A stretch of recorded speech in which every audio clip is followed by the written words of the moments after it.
আমার একটা সাথী ছিল দেশের বাড়িতে, মিষ্টি প্রেমের লিখত চিঠি প্রতি মাসেতে।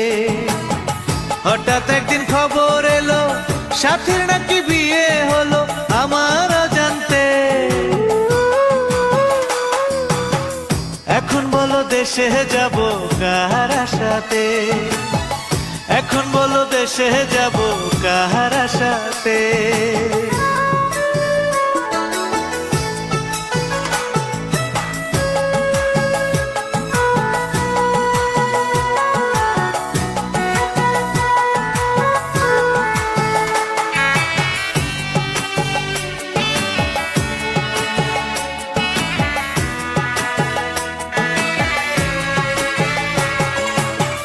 কাজের ফাঁকে যেতাম ছুটে দেখতে সাথীর মুখ, রেশমি চুড়ি কাজল টিপে খুঁজে পেত সুখ।